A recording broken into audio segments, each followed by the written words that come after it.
Welcome to Marketing Mistakes and How to Avoid Them. I'm Stacy Jones, the founder of influencer marketing and branded content agency Hollywood Branded. This podcast provides brand marketers a learning platform for top experts to share their insights and knowledge on topics which make a direct impact on your business today. While it is impossible to be well versed on every topic and strategy that can improve bottom line results, my goal is to help you avoid making costly mistakes of time, energy, or money, whether you are doing a DIY approach or hiring an expert to help. Let's begin today's discussion. Welcome to Marketing Mistakes and How to Avoid Them. Here's your host, Stacy Jones. I'm so happy to be here with you all today and want to give a very warm welcome to Naresh Vissa from Krish Media and Marketing, who is joining us to discuss his experience in working in digital marketing.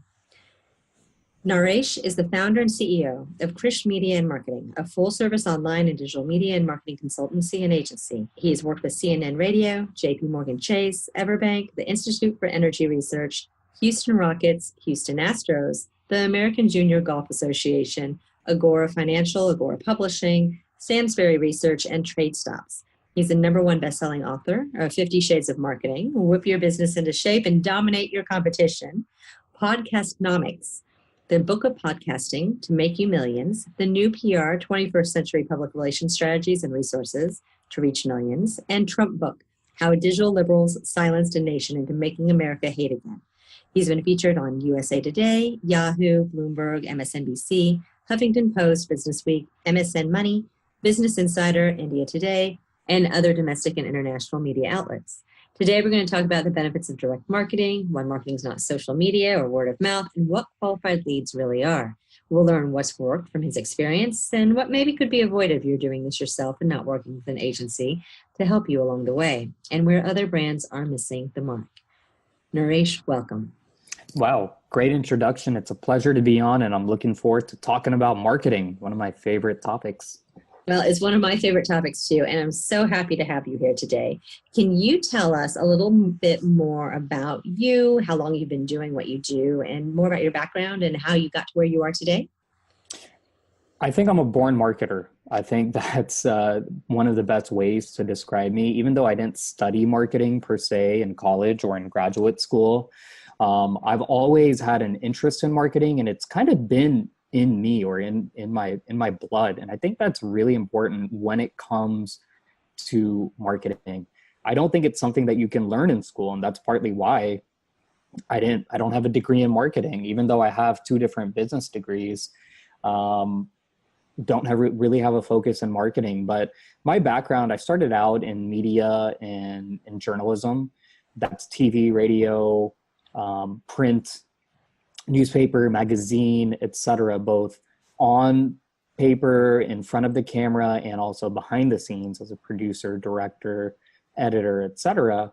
And that's actually marketing as well. Media is tied into marketing. That's why my company is called Krish Media and Marketing. And because media is kind of ties into the marketing funnel as either public relations. I wrote that book, Trump Book, which you brought up earlier in the introduction, because President Trump did a tremendous job of using media to market his campaign.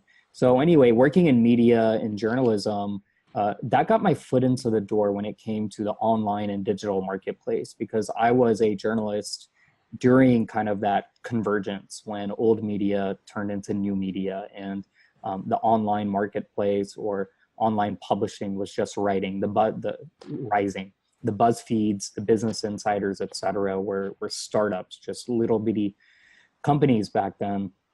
So I was able to see that convergence between old media and new media, and also learn, most importantly, the technical aspects of some of basic media and marketing fundamentals, like how to use WordPress, social media, what's a hashtag, how to use Twitter, how to use Facebook, etc. So as a reporter, back then I had to learn all those things. And today as a reporter, you certainly have to learn all those things. But I also got interested in finance and worked on Wall Street for a little bit, worked for a value fund as an equities analyst. And when I went to graduate school to combine my background in media and in finance, I was contacted by the largest, probably one of the largest financial marketing companies in the world. They found me on LinkedIn And we can get into that topic later about how you can utilize LinkedIn as a marketing tool. But they found me on LinkedIn. This was back probably 8 or 9 years ago, before LinkedIn was what it is today. There were a lot fewer users on there. Got contacted on LinkedIn, and they ended up hiring me while I was in graduate school as a consultant to manage a project. And then I ended up taking over that project full time. And it was while I was working full time that I really, really learned the online and digital e-commerce marketplace. That's where I really, really learned the nitty gritty of how to make money online through marketing. So left, got some great experience at that company and within that industry, and started Krish Media and Marketing 6 years ago. It was not Krish Media and Marketing back then. I didn't know I would still be in business 6 years later. At the time, I just thought, let's just give it a shot and see where it takes me. So I'm talking to you today, 6 years later. Krish Media and Marketing is not just a marketing agency, but we're really more of a technology company than just, and that happens to also offer marketing services as really the bulk of its services. But we're a technology agency that does pretty much everything on the front end, from soup to nuts, from building a website, design development, to search engine optimization, lead generation, online special events, podcast production, ebook publishing, you name it. We're really your one-stop shop for online and digital needs. And that's where we are 6 years later with nearly 20 clients. 2018 was our best year revenue-wise yet. 2017 was the best until 2018 beat it. So hopefully 2019 will beat 2018. So growth has been good. Business has been coming in. And it's gotten me involved in a lot of other areas as well. Well, I knew that when I was reading your bio and learning a little bit more about you, that I was absolutely intrigued on having you on, just alone, besides all these other fantastic things about you, on how good you are at naming books. I mean, you have come up with fantastic book titles. So that is a topic of marketing that we offer as a service, Krish Media and Marketing. That's called copywriting. And marketers know what copywriting is, but non-marketers have no clue what copy is or what copywriting is. They get confused with copywriting that you and I are talking about with like the copyright at the bottom of a legal document. Copywriting is essentially advertising text. It's the words that you see that get you to buy something. So in the case of the titles of my books, that's just, I guess, your words, not mine, but I guess that's just good copywriting. And copywriting is essentially one of the most important fundamental elements of marketing. It's the ability to strike people's emotions and to really catch people's attention. Because you have to, in marketing, you have to stand out from the competition. If you're a billboard on a freeway, there's so many billboards out on the freeway. How is the driver going to remember your billboard? Well, they're going to remember it based on what they see, whether it's a picture or whether it's some words.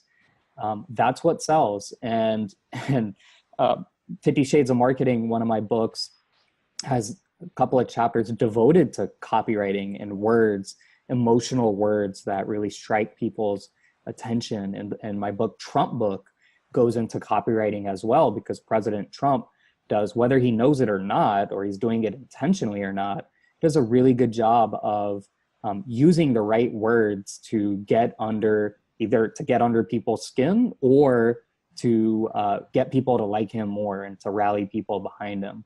And that's a type of language that you want to use in marketing. If you're just going to write something vanilla, well, how are you any different from the next person in line? Sure. Well, you definitely do not write vanilla. So congratulations on that. Thank you. So a minute ago, you were talking about old media versus new media. And when we think of new media, a lot of times that's more so digital, which is why you're on this podcast today. Do you think new media or digital marketing is more important than the old standards? Well, this is really a no-brainer. Absolutely. And all businesses, all industries need to go digital. There was 21st century, or sorry, there was 20th century, there's essentially 20th century businesses, not even 20th century marketing, but 20th century businesses, and even brick and mortar businesses that think that they're 20th century businesses, let's say like restaurants, dry cleaners, laundromats, etc. They need to have this 21st century mentality in running those physical businesses. It's not just tech businesses per se that need to adapt to the 21st century. Let me give you an example of that. And this is one of many examples that I've seen. So a restaurant locally where I live in Tampa Bay, they're a restaurant. They serve food, they have waiters, they have chefs. So you would say, okay, that's kind of a 20th century business. Well, the restaurant was started by some IT professionals who wanted to leave their IT jobs and because they loved cooking and they just loved the restaurant business and they loved the food industry. So they started this restaurant.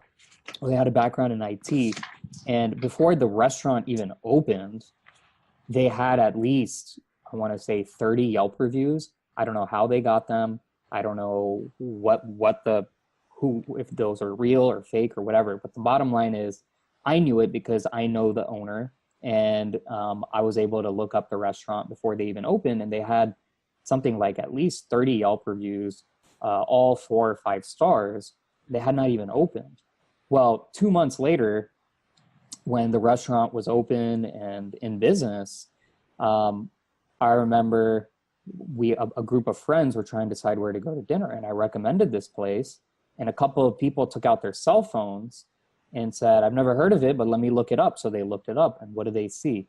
They see that it had 4.7, 4.8, 4.9 stars out of 5 stars on Yelp. And they said, oh, wow, this place has 100 reviews, at least 100 reviews and 4.8 stars. This looks amazing. So we ended up eating there. Well, that is an example of how a 20th century business model adapted to 21st century business and marketing in order to grow their business. And there are so many examples like that where you might think, oh, well, I'm just a laundromat or I'm just a convenience store. Nothing's changed in the last 40 years, 50 years. It's all run the same. And I'm here to tell you, no, that's why I wrote 50 Shades of Marketing. Every business needs to adapt to the 20th century. You need to go digital. You need to promote yourself online. That's where, just look at how much people are looking at their phones nowadays. They're looking at their phones for everything, whether it's navigation, getting somewhere, or buying airline tickets. I mean, I would say most of our lives now, for better or for worse, are outsourced to the online and digital marketplace. So that means if you are brick and mortar, if you are any business, you need to make sure that you leave an online and digital footprint, because it will only help your business. It will not hurt it. There are some things that can do to hurt it, such as bad reviews, bad reputation, and we offer that service in Krish Media Marketing, online reputation management. But overall, it can only help you and help you grow your business. And if you don't do this, you will get left behind. So for 2 questions, actually. For one, was the restaurant worth the 4.7, 4.8? Yes, I think it's one of the best restaurants here in the area. So absolutely. Okay, so they were not actually lying. They were getting real reviews and they were able to support it. So that's important too. So if someone's listening out there going, oh, before I open a business, I'm going to get all of my 100 friends to give me raving reviews, you actually have to be able to stand up and support that once you do open. Well, I will say it's a little weird, and I've seen this a lot. I think Yelp's been cutting down on it. I'm sure they have. That's what I've read. But I'm pretty sure this establishment, and there are many establishments that have done the same thing, where they have all these reviews before opening. And in this situation that I told you, this example, it turns out that the food is really awesome. I go there all the time. I love it. I recommend it to people. But essentially what they did, even if they were fake reviews, They created that kind of that hype, and they left that digital footprint. And if for whatever reason it was bad food, well, the free market would have definitely taken care of those reviews, and that people would have then posted 1-star reviews and 2-star reviews saying that the food was really bad. But it essentially gave them that leg up, that jump start to put their business up on Yelp and get featured on Yelp. And for people, when they search them, to be like, oh, wow, 4.7 stars. I want to go eat at this place. So I'm not telling people to do dishonest things like that. I'm just saying that this company, led by 2 former IT guys, they understood the online and digital footprint despite being a restaurant. And that's why they've essentially come into the market, and they've put their competitors out of business. They just came in and they're doing it right, whether it's online, digitally. And there's several other establishments that I know of. They're essentially marketers who started pharmacies or restaurants or bars or clubs or whatever you name it on the physical side.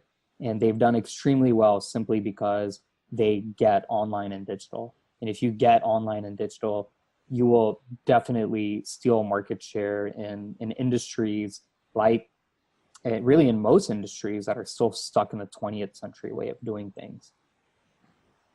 Well, so with a brand, a company, an agency, whatever it might be, who might be more mired back in the days of traditional advertising, moving into digital, it doesn't mean that you're just taking what you're currently doing that works in print and moving it into, an online platform. What are the things a company needs to keep in mind as they're making a foray? What are the first steps that they need to be doing and considering before they're embracing all things digital?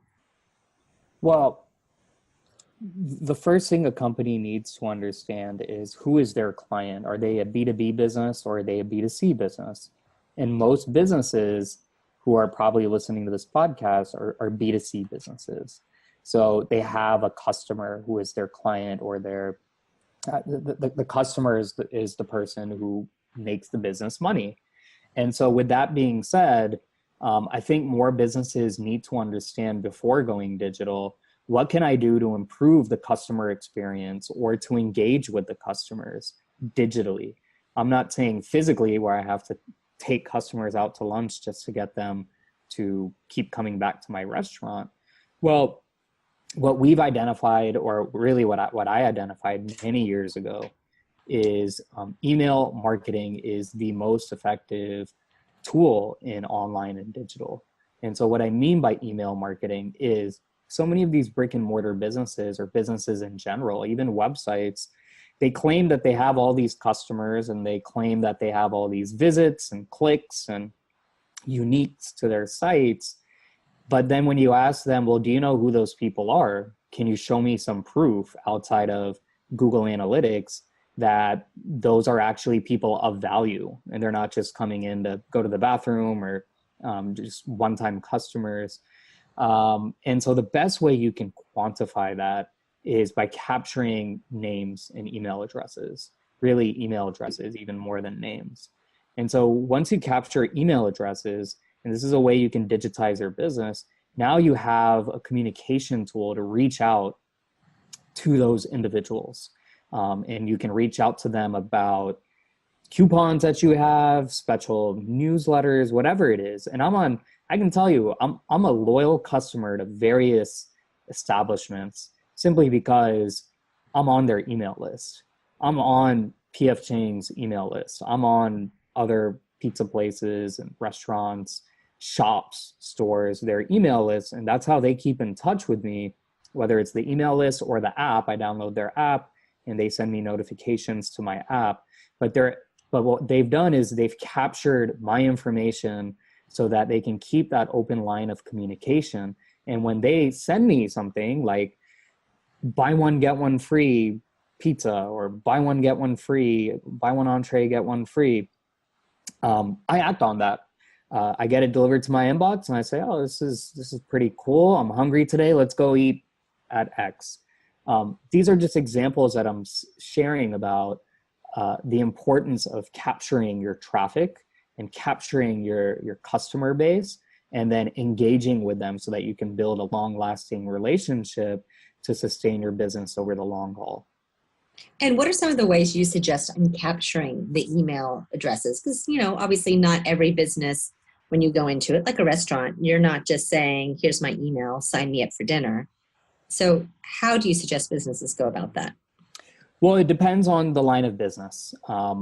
You can, every establishment is different. So with my own businesses, we capture email address, since we're online businesses, e-commerce businesses, we capture email addresses through the simple, enter your email address to subscribe to our monthly newsletter or to subscribe to our daily e-letter or special report, 7 ways to make more money in 2019. Enter your email address below to download your special report. That's how those are examples of how we do it for ourselves and our clients. When it comes to these physical businesses, ways that they can do it is if you get 50% off your next bill if you enter your email address. And what you can do is actually have a paper form, like on the receipt, you could say something like that or attach some kind of flyer to the receipt that says enter your email address to get 50% off your next meal or a free pizza on your birthday or something like that. I think that's the best way to, essentially what you want to do is give away something of value that doesn't cost your company anything out of pocket. So by out of pocket, I mean, you don't actually have to go buy something. If you're a lawyer, well, if you offer 1 hour of your time, which is a $300 to $1,000 value, well, that's something you can certainly offer, and you're not paying anything out of pocket or from your bank account. It's just an hour of your time. If you're a restaurant and you say 50% off your next bill, well, again, you're not paying anything out of pocket. Because that's essentially money that's coming in that would not have been there had that coupon or that offer not been available. So as a business, you need to kind of figure out what it is that you want to give away. And on the digital side, it's pretty easy because when you're giving away ebooks, audiobooks, free reports, promo codes, those are all digital. So there's really no overhead. So as a business, you need to kind of figure out what to give away. Perfect. And beyond email marketing, what is another digital tactic that you strongly suggest? Well, so I want to first start basic, and then I'll get a little more complex. But you'll be surprised at, we were talking about 20th century businesses, old school businesses, and you'll be surprised at how many of them don't even have a website. So I'm going to just interrupt you and say, no. I'm not surprised because people come to us for influencer campaigns and they don't have a website and they don't have social pages at all on any platform. And I'm like, no, you have step 1 and step 2 to do first before you actually can do influencer marketing. You need actually a digital footprint. Yeah. And they don't even have like a listing online to where you can type in their name or their company name and find a phone number to call. And first off, no one's even going to be able to find them online. You have to know what their name is or their company name is and type it into Google.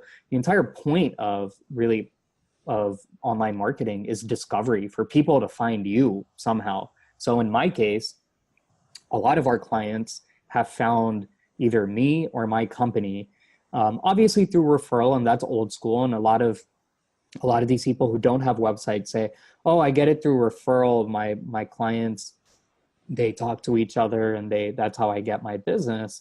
But the bulk of the business that's come our way has been very strong search engine optimization, meaning people have typed in, I brought up earlier how I got my first really full-time job out of graduate school because a company just typed in some words, some keywords into LinkedIn, and then my profile popped up. I was like one of 3 people who popped up. And the same applies to Google. If somebody's going to type in wedding photographer in Fairfax, Virginia, well, hopefully, if you're a wedding photographer in Fairfax, Virginia, your website or your name is going to pop up, because if it's not, then you're missing out on a lot of business. And I can tell you, I just got married a month ago, and the bulk of our vendors were people who I just went online, typed in some keywords. I was able to look at reviews on websites like The Knot and Wedding Wire, and Gig Masters. I looked at reviews, and then I picked people according to that. Sure. No referrals, no. I just got in front of my computer, and a few hours later, I was done. Negotiations were done, emails were done back and forth, done. And that's a way more and more people are doing things. So on the website side, you definitely need a website for search engine optimization. But in my case, the most beneficial part of my website is it gives people a place to go to so they can find out more information, and they don't have to call me or email me and ask me, what do you do again? Do you do this? Do you do that? I can, just coming on this podcast, www.krishmediamarketing.com, KRISH mediamarketing.com. And boom, your listeners can just go to the website and see everything that my company does. We don't need to get into the nitty gritty of everything that every single offering and service that we have on the podcast. It's just, they can visit on the site themselves. And even in person, when I meet people, or if I'm introduced to a referral via email, krishmediamarketing.com. Check out the link. That's everything that we do. If you have any questions, shoot us a note. So it gives people a place to just find out more information and to follow up. I've seen that as the biggest benefit. But having a website adds credibility to you and your business. I know people who have not hired vendors because they didn't have a website, and they just thought, this person doesn't have it together, or the business doesn't have it together. They're not up to date on the 21st century. And I've seen that happen before. So just, it's super cheap to make a website. It's worth the investment. It costs, let's say, about $500 to get up and running. And then after that, let's say $100 a year to keep it running. And just having a website and having a contact section on the website so people know where you are, how to contact you, your phone number, your email, that's really the most important stuff right there. Having the website and the contact stuff. Those are the two most important items on the website. And so I just want to stress that, because it sounds so simple, but I know so many lawyers, accountants, and physical brick and mortar businesses who still don't have a website. They don't understand that it's almost like being on a dating site, like a dating site or a dating app, and not having any pictures. Sure. And the dating, the data shows that whether you're a guy or a girl, you have no pictures, but you have a profile, your drop off and match rate is significant. I mean, it's crazy how significant it is. And it makes sense, because it just looks like spam. Yeah, they're going to think that you're unattractive and not professional and all sorts of different things along those lines as a business if you don't have that presence. Yeah. Yep. And as a business, it's the same way. It's unprofessional, and it's just, you don't have, they're basically your competitors. Well, they do have websites. They do have email addresses and websites, and they're on Yelp. And so the customers, because they have that open flow of communication, even though they may not know it, just by having a website, you're communicating with the world. Just having that open flow of communication goes a really, really long way and exposes you to the world. It can only help your business, like I said earlier, not hurt it. Right. Because really what it's doing is it's taking away the risk for the person who's looking and exploring, working with you, or going to your location, because now they have a little bit of insight and they feel more comfortable and like they know you.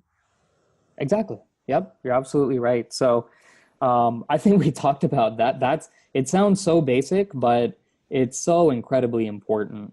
So important. Well, and then it also goes with modernization. So if you're a business and you have an old website and you haven't kept it up to date, and brought in a look and a feel of 2019 and you're still looking like you might be 2000, that's a problem too, because you're going to turn off a younger generation. Well, let me talk about that a little bit because it brings up a good topic. And I want to say that know your brand. So if your brand is like Apple, high quality, great design, great user experience, you obviously don't want a website looking like it was built in the 1990s on Microsoft Word. Whereas if you're, and I think this is actually pretty, pretty clever, but if you look at Spirit Airlines, for example, probably the cheapest, like lowest class, scummiest airline out there.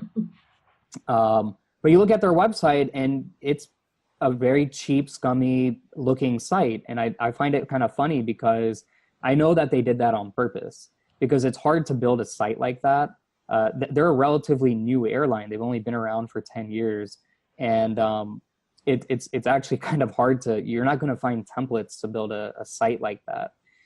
Even in the case of Berkshire Hathaway, which is the most expensive stock in the world, you go to their website and you look at it and it's like, this looks like it was built by an 8-year-old. And it's simply because even though they're the most expensive stock in the world, their brand is such that that's how they're looking for safe and cheap investments. And their clientele is completely different. And they can easily shelve out $500 to rebuild their site if they wanted to, but they have no interest in doing that. They're okay with it. And so I was actually looking at furniture the other day, like some furniture sites, and I wanted kind of like these discounted wholesale furniture warehouses. I was trying to find those places, and the websites are incredibly important for these wholesale. Again, how is anyone going to find them? You have to be able to find them either through Craigslist or through Google. And I found them, that's how I found them, through Craigslist and through Google. And I actually found one site, because I'm trying to find discounted, like good, cheap furniture. And when I went through some of the websites, there was one website I came across and it said everything 70 to 80% off, liquidation sale, all this good stuff. But the website looked way too nice for this type of a brand, the brand of like liquidation, 70 to 80% off sales. I mean, to me, I felt like I was looking at like an Ashley Furniture or, a much more upscale furniture site.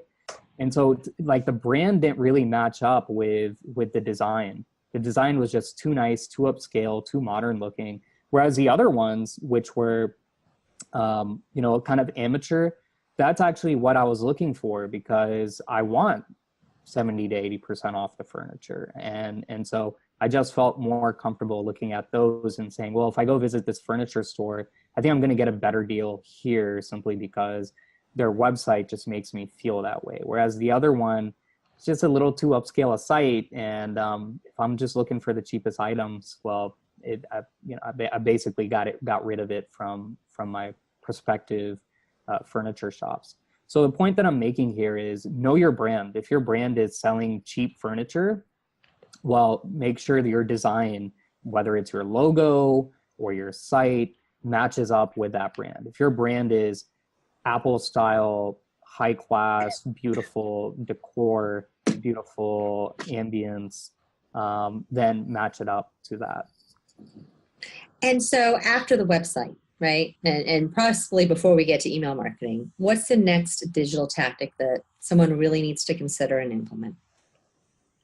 Well, you brought up some of it, and social media, having a presence on social media is important. I'm not saying go out and buy a bunch of Facebook and Twitter and LinkedIn inventory and start running pay-per-click ads.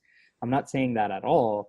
All I'm saying is having a presence on all these places, whether it's YouTube, Facebook, LinkedIn, Twitter, Instagram, Pinterest, even some of these review sites like Yelp, TripAdvisor, if your business is relevant to them. If you're a physician, a doctor, places like ZocDoc and WebMD and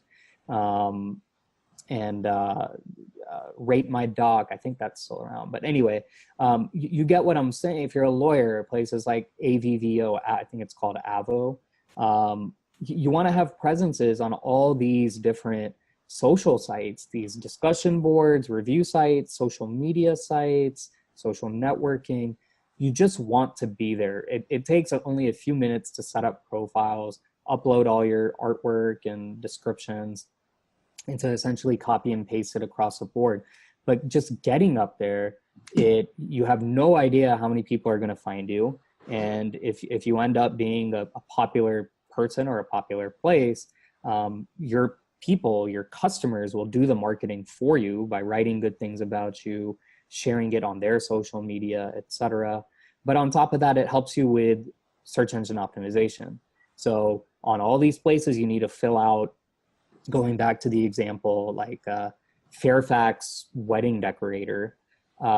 If you were to, with search engine optimization, now all of a sudden, because you put your address on Facebook and Yelp and TripAdvisor and all these places, it's going to help when people type in Fairfax wedding decorator and your Facebook page comes up, your website comes up, your Yelp, your TripAdvisor, whatever, those come up.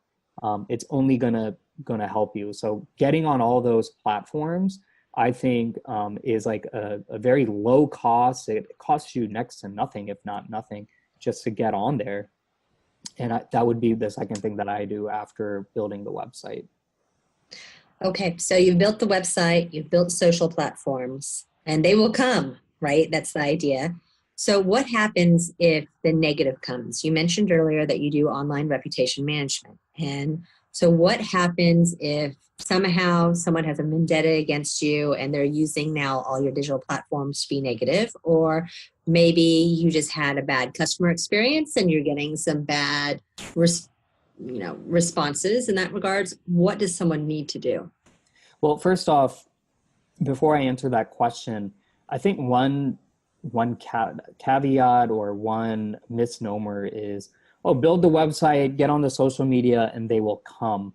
There's a lot more that goes into it. Obviously, you need to have a good product. You need to do a little more marketing, which my book, 50 Shades of Marketing, goes over, so that you can drive traffic and get more traffic. But these are just the fundamental things that you need to do in order to begin the process of getting people to come. Now, if you have what I call trolls out there who are bad-mouthing you, writing bad reviews, and you'll be surprised, a lot of these trolls are not your customers, they're competitors. They're people who are in your industry and they're just bad-mouthing. I mean, I've seen it happen with me. We handle it for our clients. So a couple of things. Number one is I think, and this ties a little bit into public relations as well, or the new PR, which is online PR. A lot of it you can just ignore. If someone writes a bad review, well, big deal. If you're going out giving something away of value and getting 99 out of 100 of your reviews are good reviews and you get one bad review, well, that's a good thing. In fact, those bad reviews, you need them. So I'm happy when I get 1-star reviews for my books or whatnot, because they're real and it shows a nice contrast to having a lot of 4-star reviews or 5-star reviews. Now, in some cases, trolls can get really, really, really bad. And this is, I don't think it's relevant to your audience or to our listeners, but I'll say there's a rare case where someone might have a troll, whether it's an ex anything, ex partner, domestic partner, business partner, a customer, an angry customer, and they can actually make your life personally and professionally a living hell. And we're dealing with that with some of our clients right now. And some of it goes beyond online and digital. It can become a legal issue if they're violating privacy laws, if they are libeling or slandering you. It goes beyond what online and digital can do. So all I can say that is in our case, we have an array of clientele who, they have bad things written about them. And it happens in business, whether it's they might have done something wrong a long time ago, 30, 40 years ago, and they're changed people, or some troll is writing stuff about them on a blog site, or the media caught wind of somebody at their company who did something bad, and because of that, this executive was named in some kind of affidavit. And so we offer what are called online reputation management services, which essentially try to bury the bad stuff while pushing up the good stuff. That's the best way to put it. But online reputation management is becoming a major issue, a major issue. And I think as we move forward, as more people get online and digital and more businesses go digital, this is going to continue to be one of the pitfalls. And look, I wish I could tell you that going digital and being online is utopia and the greatest, but when you have a bunch of pros, you're also going to have a few cons as well. And this is one of those cons. No, and unfortunately, I know this all too well because we hired a lead gen freelancer. And after 4 days, when she actually did not do any lead gen, we did not continue her service and she became a troll and spammed everything that she could think of, including setting up review sites that we never belonged to do it. So I think it may surprise you that it may actually impact more of our audience than you may even realize, because it's definitely happening to people. Yeah, absolutely. You're right. And it's tough when it's happening to you. There are a lot of crazy people out there. But you have to fight back. And like I said, sometimes it goes beyond the online and digital realm, and you might have to get lawyers involved. So Sure. that's how we handle these situations. And like I said, we have so many clients who have these issues, and we try our best to solve the problems without having to get the lawyers involved. Yeah, and I think that if companies do what you first said, and really go out, solicit, and actually start building a positive reputation, it Yep. helps counter when trolls happen, so that you don't just have a blank slate that trolls are attacking you on. So you just look really bad no matter what you do. Yep, absolutely. And that you really hit the nail, and that is start working on this now so that when something bad does happen, you already have a bunch of good stuff written about you and a bunch of good stuff about you online. So don't wait for something bad, because that's the bulk of our clients. That's what's happened. They haven't done anything online and digital, and then something bad about them comes out, and then they come to us. It's kind of like our health. And most people, they don't do anything about their health. They don't exercise, they don't eat right, and then something bad happens, and then they say, oh, I need to get on this med or start exercising or change my diet. Might as well start before and try to prevent it in the first place. 100% agree on that. Any other digital topics that you wanted to cover today on our call? Well, the last topic that I want to quickly go over is direct marketing. And direct marketing is just business that directly or a business that directly connects with a consumer. So how it connects is up to the business. We've talked about some of these channels. So historically in the 20th century, it was channels like snail mail, coupons, telemarketing. In today's ecosystem, it's more email content marketing, like running a blog or a podcast, search engine optimization, social media, pay-per-click. Those are some of the more modern tools for direct marketing.